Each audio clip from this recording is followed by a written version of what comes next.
Так, достар, Шереметьево терминал Б-га келип калдым. 3402 рубль. Биринчи заказ. Ассаламу алейкум туугандар, ассаламу алейкум достор, кандайсыздар? Дагы бир жолу учурашып коеюн. Буга чейин эле видео тарткан болчумун. Обзор боюнча.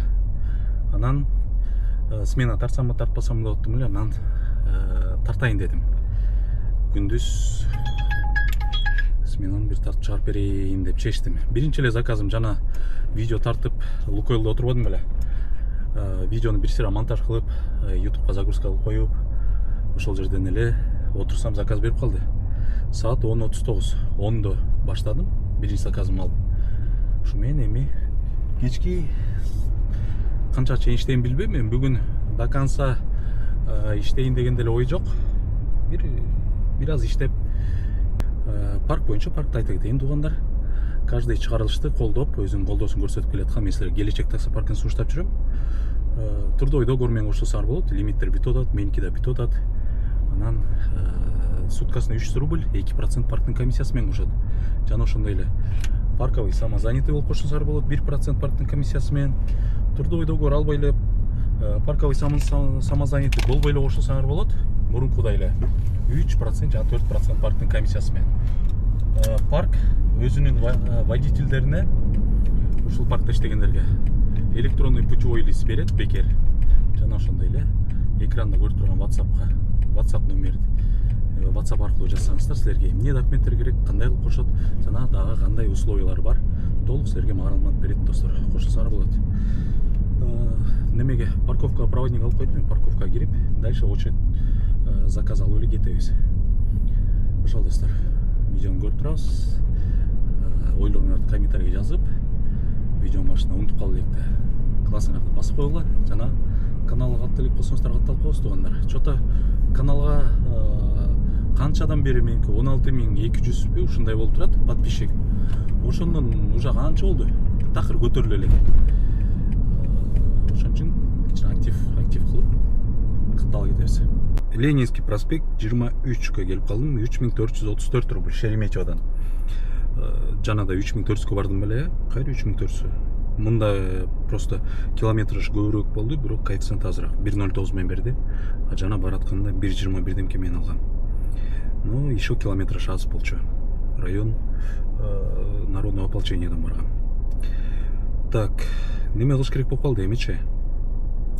Курсак ачып кетти да. Мен жумушту 10-до баштаганым менен, бирок линияга немеде чыккам да. Үйдөн 8-де чыккам. Могул жакта чай ичели деп балдар чогулуп атат. 20 мүнөткөн. Ошол жака барайын да, чай пай ичели дагы, анан жумушту улантабыз достор. Так. Ошол достор, чай пай ичип алайын, анан дальше жумушту улантабыз. Пока нормально, кудайга шүгүр, 2 заказ менен уже канча иштеп койдум? 4,5 миң иштеп коюптурмун, 2 заказ менен нормально. Чай ичкенге келдик. Бияктан Асановду таанып болушуңар керек. Асанов Айт мырза, жакшы көргөн инилермен. Кандай? Жакшы да, ассаламу алейкум. Мербекенин подписчиктери. Асанов каналынан салам жолдойм барыңарга. Шүгүр ака, жүрөбүз өзүңүз. Кудайга шүгүр. Өткөндө бир эконом тарифтер жөнүндө айттым эле. Бардык эле тарифте экономдон элитке чейин жок дегенде бир 10 миң рубльдан иштеп атасың депчи. Кээ бирөө айтып калыптыр, экономдо каяктагы 10 миң депчи. Мен экономдо иштегендерди мына Айт мырза менен күнүгө сүйлөшөбүз да, күнүгө. Жумушта жүргөндө, связдабыз, группадачы. Анан Айт мырзаны билем. Жумушка чыкканда бир 15 миңден кем иштебейт да, менден көп иштейт дажычы. Мен шылыңдап калат бизнесте жүрүп депчи, балдарчы. Айт мырзадан ашпайт экенсиң го депчи. Действительно ошондо иштейсиң, туурабы? Ооба, иштейбиз эми ошо. Аракет кылып иштейбиз, эконом болсок дагы. 12 саат как положено. 12 сааттан кичине ашып кетет кээде. Жок дегенде 12 саат иштейсиң. Мен областта жашайм, ошон үчүн 12 саат ашып кетет. Атак Москвада жашасам 12 саат иштеп үйгө кирип кетмекмин. Бул домой тартып, по делам тартып, үйүнө жеткичекти бир 12, 13, 14 саат болуп кетет да. А так 12 саат. Эртең менен как положено күнүгө бир 5-6да линия чыгып кетесиң, Ооба, 6-7. ертең мен областан Москваға келіп қалмасам пробка алып кетем. Уктап қалсам вообще жұмысқа шықпай қоямын да сол күні. Раменскийде жашайды да, тиги Жуковский аэропорттон дальше, Анан баягы Айт мырзаны көрүп мен салыштырам да, экономдогулар, значит 10 миңден өзүнүн машинасы менен иштейт. 15 миң иштегенде расходун бир бензин сезин аркы беркиге бир 3 миң кетет күнүгө, Ооба. Бензин 2 миңге заправка кыласың. 2 миң кетип калат. 1,5. Тамак ашыңа 3 миң грубо айтканда расходың. А так күнүгө 10 миңден ошо ашык иштейт да, ошо мен ошого салыштырып айткам да. Азыр биякта да болот да келатат, азыр уже келип калды. Чай чолуп ишти улантабыз ошо. Да, эмне бир нерсе эмне айтып бересиң? Бир нерсе айтып берчи. Эми азыр эми акча таап, бизнеске өтөм, тиңдеп сиздин зарплатаңызды көрүп атат да. Ошентип арендага мисалы, аренда 5 миң турабы?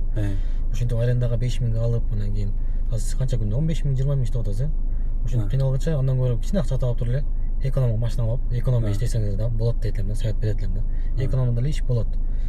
Мен мисалы эң слабый иштеген мен бизде деле группа бар, башка группа, только экономбуз. Эң слабый мен иштейм. Чоң байкаларым иштейт. Күнүнө 20дан 22 ушундай иштегендер бар да. Мен баягы экономдончу. Промокод менен канча 2 күн подряд иштедим, 33 миңде иштептирмин, 2 күн подряд тең.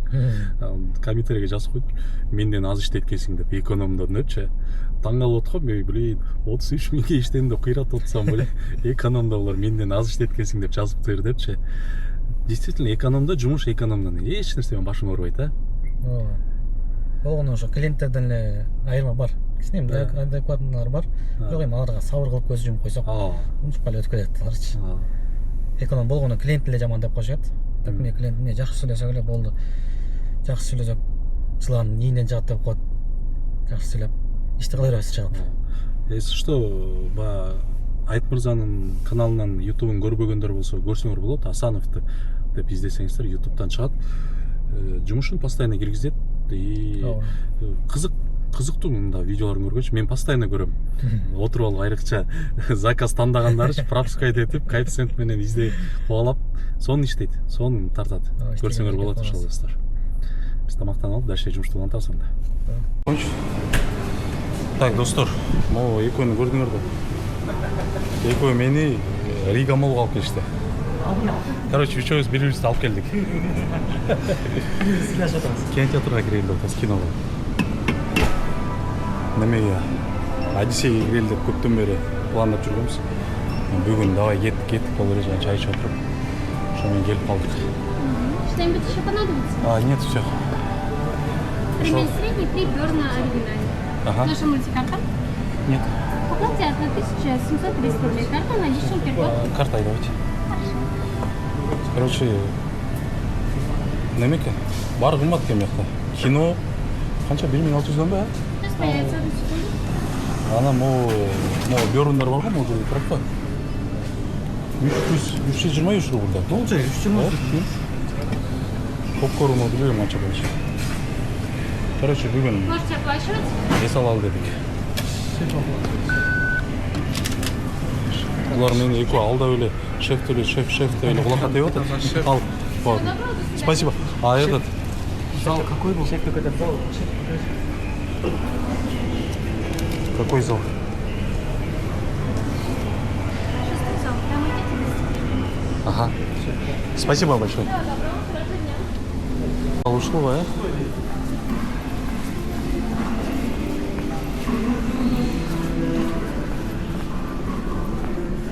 Канчанчы дей?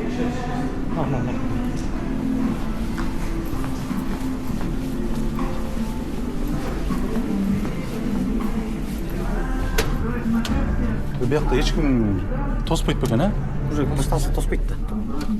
Анда төлөбөйдү албай эле коюп турса. Но я хочу, чтобы вы меня поняли. Мне ваши буржуйские игрушки неинтересны. Монда отурур. Так а что мне делать с вами? Водить научите.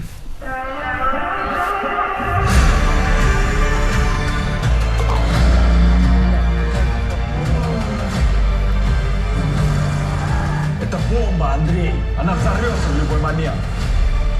Хоть раз я предлагал то, что не работает. Так вот сейчас я беру ответственность персонально. Вы ведь поставили все на свое дело, правда? Либо я... Все, Петруша, повоевали. Я вам больше не Петруша. Все теперь будет по-другому. Господь милостив. Даровал нам время. Мне нужна новая армия, новое оружие. Нам нужен выход к морю! Выход к морю. Кино бітті достар. Мол, креслоларды қарағылашы. Креслолар мощный екен. Мол, жаңа Зикірдің креслосында екен арқасындағы.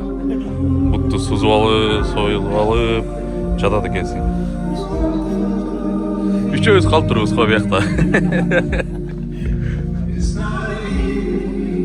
Мощный екен.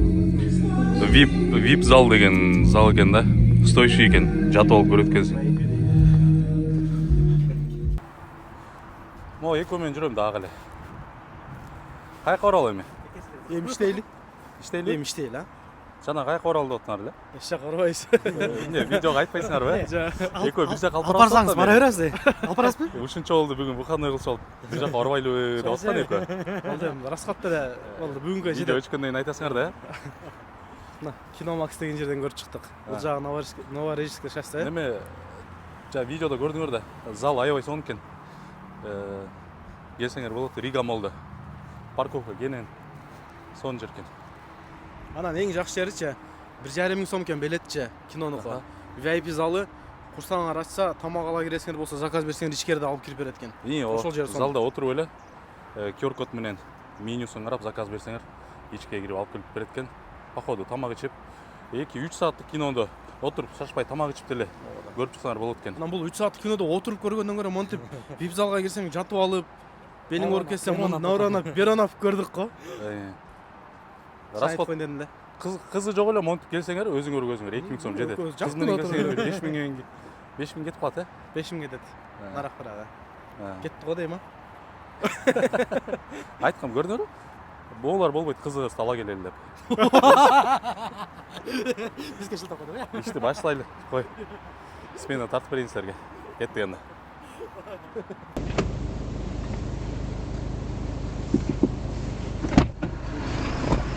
Здрасте. Здравствуйте. Вы сюда не заедете.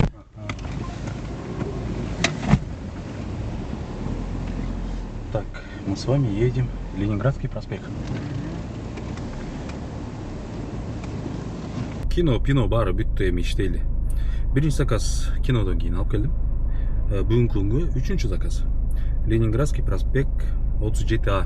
Бул жана кофемания 1710 рубль 30 минута. Жанагы Рига молдун үстүнөн эле алдым, ошол жактан эле чыгып эле. Неме боюнча? Рейтинг боюнча. Рейтинг канча болду дейсиңер? 4.99 болду. Bir aydan кичине ашып калды, 81 түшүп калгандан бери. 4.81 түшүп калган билесиңер. 4.99 көтөрүп алдым. Без остановок, мощный көтөрүлдү. Эми 5ке бир жуманын ичинде чыгат го дейм, 5ке чыгыш кыйын билесиңер. Кайра түшүп кетпесе эле. Немен болсо 2.300.000ден ашты. Могу 1-2 күндөн кийин уже самозанятыйым жабылат. Ошол достор. Так, saat 18:58 болду. Saat где-то 12-лерге чейин иштейм го дейм. Жас, ты по нему прям хочешь. Ой. Я уже почувствовала. Так, Хилков переулок, да? Верно.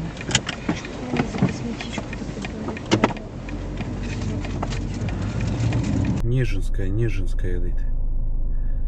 Уже экинчи заказ пропускать этип атам. Биринчи заказ азыр мен багаж бар болчу да багажын алып берип түшүп келатсам уже заказ түшүп атыптыр. Кайка түштү билбейм. 1195 рубль. Хилков переулок. Жана жерден неме жана алдыңкы заказ кофемания барбадым эле авиапарк жака. Ошол жактан Клинга заказ түштү да 110 километр деп 109 кф менен албай койдум да. Неме алып коюш керек болду? 1 сааттык промокоддордончу 1 сааттык промокод болгондо алмакмын. Бирок жетмек белем, ал жака кыйналып жетмекмин да. Башым ооруп чыкты чото жаман. Кече түнү жакшы уктай алган элем. Эртең мен да эртеле тургам да 6-да тургам. Ошо менен чото башым ооруп азыр бир кызыктай болуп атам. Канчага чейин иштейм билбейм. Бир 2 саат иштеп бүтүрөм го дейм. Пока что 4 заказ болду.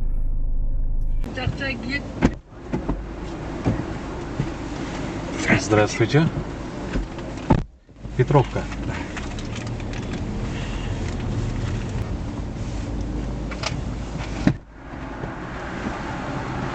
Здравствуйте. Здравствуйте. 17-й проезд Мариной Рощи, да? Да. Знаете, где показать? Не, покажет мне. Да, работает, все нормально. Ребенка не забыли случайно? А у меня что, детские... Да, детские кресла у вас.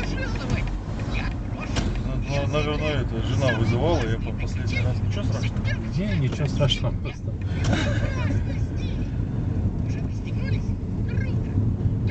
А с детским тарифом, наверное, дороже даже? Но не тариф, это бизнес-тариф. Просто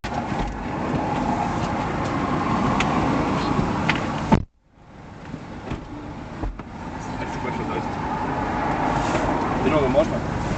Переводом. Спасибо большое. здравствуйте. И можно, пожалуйста, Type-C зарядочку? Да? Провод. Пожалуйста. Да, спасибо. Цветной бульвар. Да?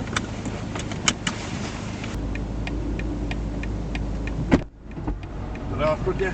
Здравствуйте. Малая Филевская, да?